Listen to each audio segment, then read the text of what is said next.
तो जैसा कि लास्ट एपिसोड में हमने देखा था कि चांगशाओ ड्रैगन प्रिंस यांजी को लेकर मून पैलेस पहुंच चुका है। यहाँ जाते ही उसे पता चला कि मून पैलेस की लॉर्ड जाई ने उसके बारे में काफी सारी अफवाहें फैला के रखी है, जैसे कि चांगशाओ एक नंबर का थरकी इंसान है और उसे लड़कियां ताड़ने में मजा आता। यहाँ पर चांगशाओ इतना तो समझ गया था कि मून पैलेस की लॉर्ड जाई के साथ जेड एम्परर की सेटिंग है। जेड एम्परर बस इतना चाहते थे कि चांगशाओ और फेरी जाई की लव अफेयर्स की खबरें सारी तरफ फैल जाए, जिन्हें सुनते ही यूनशाओ चांगशाओ से ब्रेकअप कर लेगी और फिर चांगशाओ कैटास्ट्रोफे में यूनशाओ की मदद करने इन्वॉल्व नहीं होगा। लेकिन क्या चांगशाओ एम्परर का ये प्लान सक्सेसफुल होने देगा? चलो देखते हैं। तो इस एपिसोड की शुरुआत में हमें हेवनली कोर्ट का सीन दिखाया गया, जहाँ पर वाटर गॉड चांगशाओ ने सबके लिए ढेर सारे मैजिकल मिरर भेजे थे। इन लोगों को तो ये समझ नहीं आ रहा था कि चांगशाओ ये सब कर क्या रहा है। साथ ही साथ वहाँ पर एक बहुत बड़ा मिरर भी लगाया गया था, तो उस मिरर को देखने के लिए सबसे ज्यादा ली बाय झटपटाने लगा। अब थोड़ी देर में चांगशाओ उनके सामने लाइव आ जाता है। वो सबके सामने अनाउंस करता है कि वो आज मून पैलेस के लॉर्ड के साथ की जाने वाली मीटिंग को ऑनलाइन ब्रॉडकास्ट करेगा। तो आप में से जो भी फैमिली मेंबर्स इस ब्रॉडकास्ट को देखने के लिए बेताब है, वो जल्दी से डबल टैप करके मुझे प्यार दिखाएं। आपकी लाइक्स देखकर मुझे काफी ज्यादा अच्छा लगेगा। ये सुनते ही ली बाय ने डबल टैप किया, बहुत सारे टैप कर दिए। वो तो चांगशाओ को ढेर सारे दिल भेजे जा रहा था ताकि चांगशाओ जल्दी से उसे फेरी का मुंह दिखाए। वही दूसरी तरफ जेड एम्परर भी लाइव स्ट्रीमिंग देखकर काफी ज्यादा हैरान हो गए। वो हंसते हुए कहने लगे कि चांगशाओ तो अपने प्यार का पंचनामा सबके सामने करेगा। इसे पता ही नहीं कि लाइव स्ट्रीमिंग में इसके साथ क्या होने वाला है। और तभी वहाँ पर एम्परर की बेटी होंगजी पहुँच जाती है। उसे देखते एम्परर ने तुरंत ही वो मिरर छुपा दिया ताकि ये लाइव स्ट्रीमिंग देख के उनकी बेटी पर कोई बुरा असर ना हो। इधर चांगशाओ सबको बता रहा था कि मैं जल्द ही मून पैलेस की फेरी से मिलने वाला हूँ और मैं नहीं चाहता कि आपके एक्साइटमेंट से भरी हुई आवाजें उन्हें सुनाई दे, इसलिए मैं आप सभी को म्यूट करने वाला हूँ। लेकिन अगर आपको कुछ बोलना है तो comment box is all yours, आप वहाँ पर जो चाहे वो लिख सकते हो। ये सुनकर तो सभी लोग काफी ज्यादा एक्साइटेड हो गए। उन सबको लग रहा था कि आज उन्हें लाइव स्ट्रीमिंग पर कुछ गर्मा गर्म देखने को मिलेगा। इधर चांगशाओ भी कह रहा था कि चलो गाइस मेरे साथ, आज मैं तुम्हें मून पैलेस की खूबसूरती दिखाऊंगा। अब चांगशाओ एक खूबसूरत सी जगह पर पहुंच जाता है, जहाँ का माहौल काफी ज्यादा रोमांटिक था। साथ ही साथ वहाँ पर 3 लोटस फ्लावर भी फ्लोट होने लगे, जिन पर अपने पाँव रखते हुए मून पैलेस की फेरी वहाँ पर आ जाती है। उसने बड़ी दिलकश अंदाज में वहाँ पर आधे चांद को रिप्रेजेंट किया था, जो कि मून पैलेस का सिंबल है। वेल इस बंदे को फेरी जिंग के नाम से जाना जाता है, मगर इसका रियल नेम था जाई। इधर लीबाई तो उसकी खूबसूरती देखकर ही उसके प्यार में पड़ गया। वो उस मिरर को कस के पकड़कर कहने लगा कि भले ही मैंने इसे आमने सामने नहीं देखा, लेकिन मुझे ऐसा लग रहा है कि मुझे मेरी दुल्हनिया मिल चुकी है। अब जल्द ही मैं इससे शादी कर लूंगा। इधर फेरी चांगशाओ से एकदम कातिलाना अंदाज में कहने लगी कि तुम तो हेवनली कोर्ट के सबसे फेमस गॉड हो, तो बताए आपका हमारे मून पैलेस में आना कैसे हुआ? मेरे ख्याल से आपको यहाँ पर जरूर मुझसे कोई काम होगा। और फिर वो अपनी टांगों पर उंगलियां फेरते हुए चांगशाओ को आंख मारती है। बेचारे चांगशाओ की दोस्त की ये हरकतें देखकर ही पसीने छूटने लगे। वो सोचता है कि बंदी मेरे सामने ऐसी ऐसी हरकतें कर रही है, मानो ये मेरे साथ कुछ गलत करना चाहती हो, लेकिन मैं भी इतना कमजोर नहीं कि मेरी इज्जत ऐसे ही लूटने दूंगा। इधर लीबाई तो अपनी दुल्हन की ऐसी हरकतें देखकर काफी ज्यादा रोने लगा। वो कह रहा था कि मैं तो शादी से पहले ही बर्बाद हो गया, ये बंदी तो सरेआम मेरी इज्जत मिट्टी में मिला रही। इधर चांगशाओ सोचता है कि ये तो डाई से बेइंतहा मोहब्बत करती थी, फिर पता नहीं ये दूसरे मर्दों पर ऐसी नजरें क्यों डाल रही। तभी फेरी उससे कहने लगी कि असल में मुझे तुमसे एक काम है और मैं चाहती हूँ कि तुम उस टास्क को कंप्लीट करो। जिस पर चांगशाओ कह रहा था कि अगर वो काम करने लायक हो तो मैं बिल्कुल पीछे नहीं हटूंगा, लेकिन प्लीज मुझसे कोई दूसरी उम्मीदें मत रखिए, मैं ऑलरेडी एंगेज हूँ। जो सुनते ही फेरी कहती कि ओहो तुम तो बड़े ही संगदिल निकले, शायद तुम्हारे दिल में खूबसूरत लड़कियों के लिए कोई जगह नहीं, मगर मैं भी इतनी आसानी से हार नहीं मानने वाली, मैं जरूर से तुम्हारा दिल जीत लूंगी। जो सुनते ही चांगशाओ सोचता है कि शायद आज लाइव स्ट्रीमिंग पे ही मेरी इज्जत की धज्जियां उड़ने वाली है, ये बंदी तो मुझे किसी को मुंह दिखाने लायक नहीं छोड़ने वाली। लेकिन एक सेकंड, मैंने तो सुना था कि ये बंदी काफी ज्यादा गुस्से वाली है, तो फिर ये अचानक से मेरे साथ इतने प्यार से बात क्यों कर रही, साथ ही मेरे साथ ओपनली रिश्ता रखने की बातें कर रही, जरूर से इसमें कोई गड़बड़ है। और तभी उसे जेड एम्परर की याद आई। वो समझ गया कि ये सब कुछ एम्परर का ही किया धराया है। तो चांगशाओ ने इस बात को कंफर्म करने के लिए उस बंदी की पावर्स को केयरफुली ऑब्जर्व किया और उसे पता चलता है कि इसके पास तो आधी पावर्स भी मौजूद नहीं है। तो चांगशाओ ये बात समझ गया कि ये बंदी रियल फेरी ना होकर उसका अवतार थी और चांगशाओ को किसी अवतार के साथ बात करने में कोई दिलचस्पी नहीं। इससे अच्छा तो वो फेरी के रियल फॉर्म से मिलना पसंद करेगा, इसलिए वो अपना पेपरमैन रियल फेरी को ढूंढने के लिए लगवा देता है। जिसके बाद हमें एक चेम्बर का सीन दिखाया गया, जहाँ पर एक बंदी लाइव स्ट्रीमिंग देखकर काफी जोरों जोरों से हंस रही थी। तो पेपरमैन दबे पाव वहाँ आकर उस फेरी पर नजर रखने लगा। वो हंसते हुए कह रही थी कि ये बंदा हेवनली कोर्ट का गॉड होने के बावजूद भी मेरा सर्वेंट बन गया। इस बंदे को तो मैं अपने उंगलियों पर नचाऊंगी, क्योंकि मैं इस प्रिमोर्डियल वर्ल्ड की सबसे खूबसूरत लड़की हूँ। जिसके बाद वो बड़े ही लस्टी अंदाज में एप्पल खाकर स्माइल करने लगी। वहीं पर चांगशा तो फेरी की ऐसी ऐसी बातें सुनकर ही शॉक हो गया। वो कहता है कि ये बंदी हजारों सालों से आइसोलेटेड है, शायद इसी वजह से इसका दिमाग पूरी तरह से करप्ट हो चुका है। इसे लगता है कि ये अपनी खूबसूरती से सबको जीत लेगी। खैर अब मुझे नहीं लगता कि इस बंदी का दिमाग कुछ भी काम का बचा है, इसलिए सीनियर डाई के बारे में इसके सामने बात करना बेवकूफी होगी। अब वो उसे साइलेंटली गुड बाय बोलकर वहाँ से निकलने ही वाला था, लेकिन गलती से उसका पाँव एक ताली पर टकरा गया और फेरी को उसके वहाँ होने का एहसास हो जाता है।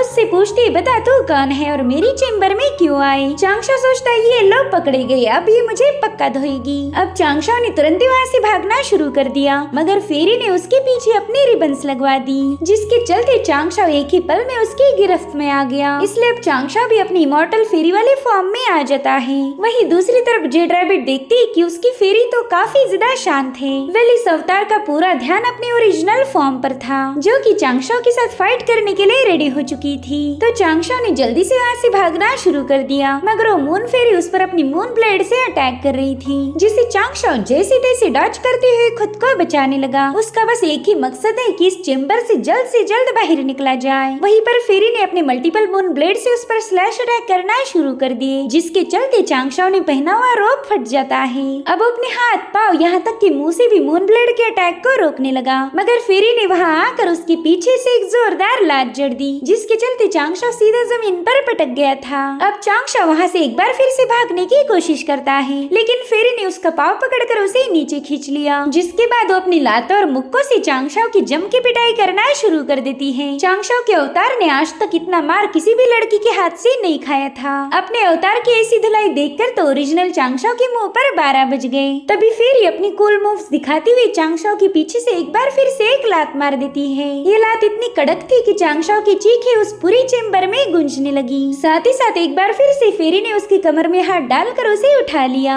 जिसके बाद चांगशा को गोल गोल घुमाते हुए सीधा जमीन पर पटक देती है। बेचारी चांगशा में तो अब जरा भी एनर्जी नहीं बची थी, इसलिए वो जल्दी से वहाँ से भागना शुरू कर देता है, मगर फेरी ने फिर से उसके ब्लाउज को पकड़कर उसे पीछे खींच लिया, जिसके बाद उसे कंधे पर उठाकर जोरों से पटक देती है। साथ ही साथ उसके हाथ भी मरोड़ रही थी, जिससे तो चांगशा को गजब का दर्द होने लगा। इधर जेड रैबिट देखती है कि ये दोनों वहाँ पर बैठकर अपनी अजीब सी शक्लें बना रहे हैं, क्योंकि इन दोनों का ध्यान पूरा उस फाइट पर था। इनफैक्ट चांगशा तो वहीं पर बैठ के अपनी पपेट को ऑपरेट कर रहा था। इसका मतलब ये है कि पपेट पर लगने वाली चोटों का असर चांगशा पर भी होने वाला है। और तभी चांगशा अपनी पावर्स को एक्टिवेट करते हुए उस फेरी को काफी दूर ढकेल देता है। इधर फेरी चांगशा पर एक और लात जड़ने वाली थी, मगर उसने तुरंत ही वेपन निकालते हुए उसकी लात को डॉज कर लिया। साथ ही साथ चांगशा की मसल सब अपने आप फूलने लगती है। उसे देखकर ऐसा लग रहा था कि किसी हट्टे कट्टे मर्द ने लड़कियों के कपड़े पहने हो, और ये सब देखकर तो फेरी काफी ज्यादा हैरान हो गई। वहीं पर चांगशा ने अपने वेपन को गोल गोल घुमाते हुए सीधा फेरी के पेट पर अटैक कर दिया, जिसके चलते वो बंदी घायल होकर काफी दूर जाके पटक गई थी। साथ ही साथ चांगशा उसकी तरफ देखकर इवल स्माइल करते हुए अपनी पावर्स का शो ऑफ करता है। वहीं पर हेवनली कोर्ट के लोग तो इन दोनों को ऐसे खामोश देखकर काफी ज्यादा भड़क गए। वो चाहते थे कि इन दोनों ने कुछ करना चाहिए। इधर चांगशा भी ओरिजिनल फेरी की धुलाई करने के बाद वहाँ से जाने वाला था कि तभी वो देखता है कि फेरी ने तो रोना शुरू कर दिया है। वो रोती हुई कहने लगी कि मुझे अच्छे से पता है कि मैं काफी ज्यादा खूबसूरत हूँ, और इसी वजह से तुमने अपने पपेट को भिजवा कर मेरे करीब आने की कोशिश की। मुझे पता था कि तुम वाटर गॉड हो, इसलिए मैंने तुम पर सीरियस होकर अटैक नहीं किए, लेकिन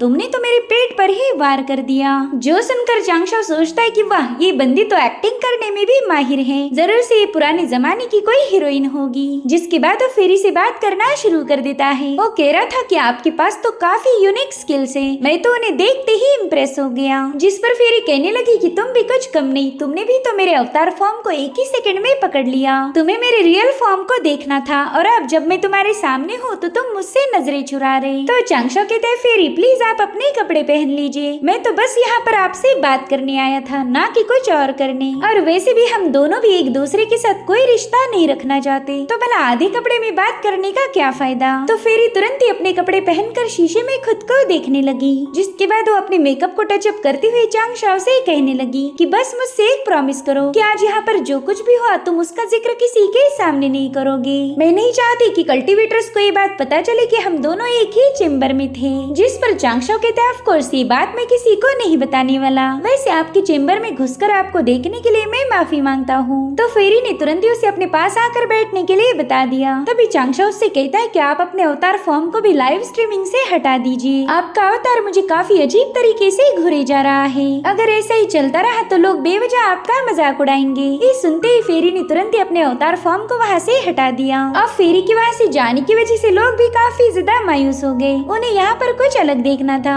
मगर उनका तो अब दिल ही टूट गया। वो कह रहे थे कि यहाँ पर अब कुछ भी मजेदार नहीं होने वाला, तो चलो जल्दी से अपने काम पर लग जाओ। इधर फेरी चांगशाओ से कह रही थी कि जेड एम्परर ने तो तुम्हारी काफी सारी तारीफें की थी, साथ ही उन्होंने ये भी बताया कि तुम कभी सीधे मुद्दे पे नहीं आते। सबसे पहले तो तुमने यहाँ आकर मेरे प्यारे से जेड रैबिट को टॉर्चर किया, और फिर बाद में तुमने लोगों को ऐसा दिखाया कि हम दोनों की आपस में बिल्कुल भी नहीं जमती। मैंने तो ये भी सुना था कि तुम मून पैलेस आने के लिए तैयार नहीं थे, लेकिन फिर अचानक से तुम यहाँ आ धमके। तो बताओ फिर यहाँ आने का तुम्हारा असली मकसद क्या है? क्योंकि तुम तो बेवजह कभी कोई काम नहीं करते। कहीं ऐसा तो नहीं कि तुम वाकई मेरी खूबसूरती में ट्रैप हो गए हो? इधर चांगशाओ सोचता है कि ये बंदी तो हद से ज्यादा शातिर निकली, लेकिन ये चाहे कितनी भी कोशिशें क्यों न करे, मेरी स्मार्टनेस के सामने ये कुछ भी नहीं। जिसके बाद चांगशाओ कहता है कि मैं चाहता हूँ कि आप किसी से मुलाकात करो, बस एक बार आप उस पर्सन को देख लीजिए, फिर आपको मेरी मदद करनी है या नहीं यह आपका फैसला होगा। जो सुनते ही फेरी भी उस बंदे से मिलने के लिए तैयार हो गई। तो चांगशाओ तुरंत ही लोया का गोड़ बाहर निकाल लेता है। फेरी उस गोड़ के अंदर की स्पेस को क्लियरली देख पा रही थी।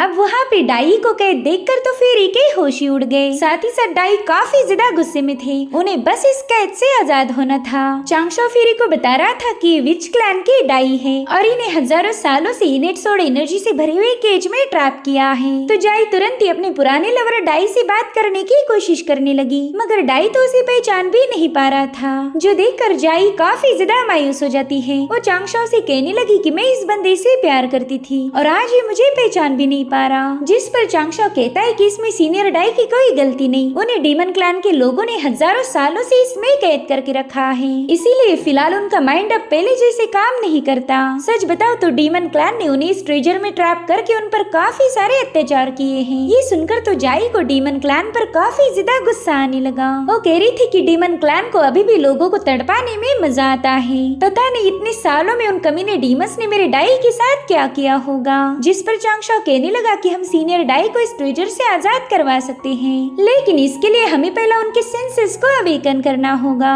और मेरे ख्याल से ये काम आपके अलावा और कोई कर नहीं सकता, क्योंकि सीनियर डाई आपसे बेइंतहा मोहब्बत करते थे। अगर हम उन्हें आजाद नहीं कर पाए तो हमेशा इसी ट्रेजर में ट्रैप रहकर डीमन के अत्याचारों को झेलते रहेंगे, और मैं तो उन्हें ऐसे तड़पता हुआ नहीं देख सकता। इसलिए मैं चाहता हूँ कि उनके सेंसेस को अवेकन करने में आप मेरी हेल्प करो। जिस पर जाई कहने लगी कि उनके सेंसेस को अवेकन करने की मेरे पास एक तरकीब है। दरअसल सीनियर डाई विच क्लैन से बिलोंग करते थे, तो अगर उनके सामने विच क्लैन का प्रेयर वाला डांस किया जाए तो उन्हें होश आ सकता है। ये सुनकर तो चांगशाओ काफी ज्यादा कंफ्यूज हो गया। उसे समझ नहीं आ रहा था कि ये फेरी अपना डांस दिखाकर सीनियर को अवेकन कैसे करेगी। तो फेरी तुरंत ही सीनियर डाई को अपना डांस दिखाने के लिए तैयार हो गई। इधर चांगशाओ भी काफी ज्यादा खुश था, क्योंकि इसी बहाने से उसे मून पैलेस की फेरी का डांस देखने को मिलेगा। ऐसा कहा जाता है कि मून फेरी ने हजारों सालों में किसी के सामने डांस नहीं किया था, इसलिए यहाँ पर चांगशाओ खुद को लकी समझ रहा था। तब चांगशाओ तुरंत ही वहाँ पर अपने पेपरमैन के जरिए म्यूजिक प्ले करना शुरू कर देता है,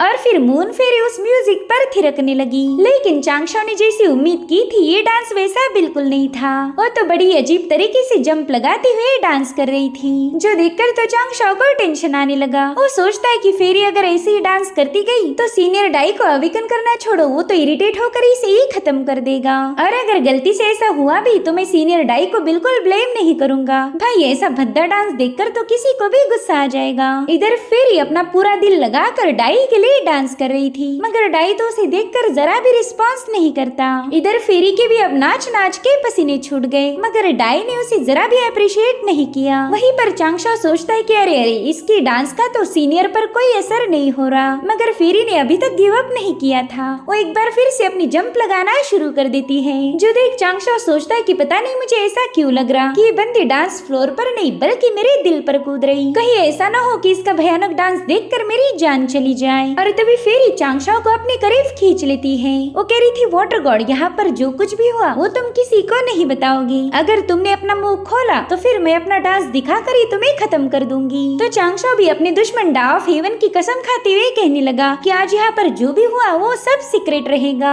आपको पता ही होगा कि मैं डा ऑफ हेवन की काफी ज्यादा रिस्पेक्ट करता हूँ, तो भला मैं उनकी झूठी कसम क्यों खाऊंगा। इसलिए फेरी भी चांगशो पर यकीन करके उसे छोड़ देती है। वहीं पर चांगशो सोचता है कि विच क्लैन का डांस काफी ज्यादा अजीब है। उनकी हर एक मूव रफ एंड बोल्ड होती। अगर मैं विच क्लैन की ही किसी बंदी को डांस करने के लिए इनवाइट करूँ तो शायद वो मेरे काम आ सकती है। और वैसे भी मुझे नहीं लगता कि फेरी जाई अब अपने पुराने प्यार को छुड़ाना चाहती है। शायद इतने सालों के बाद इनका सीनियर डाइमे का इंटरेस्ट कम हो चुका है, इसलिए मुझे अब कोई और पैंतरा अपनाना होगा, क्योंकि मैं तो सीनियर डाई को उस ट्रेजर में ऐसे ही तड़पता हुआ नहीं देख सकता। जिसके बाद हमें चांगशो के घर यानी कि शाओकिंग पिक का सीन दिखाया गया, जहाँ पर लिन शाओ चांगशो की पेपरमैन के साथ मिलकर म्यूजिक प्ले करने लगी। वहीं पर शाओलिंग डांस के लिए तैयार हो चुकी थी। भले ही शाओलिंग एक मॉडल हो, मगर वो असल में विच क्लैन की ही डिसेंडेंट थी। तो अब म्यूजिक के प्ले होते ही शाओलिंग ने भी जंप लगाना शुरू कर दिए। दरअसल इस भयानक डांस को विच क्लैन के लोग प्रेयर डांस के नाम से जानते थे। साथ ही साथ शाओलिंग का पहनावा भी एकदम विचेस जैसा था,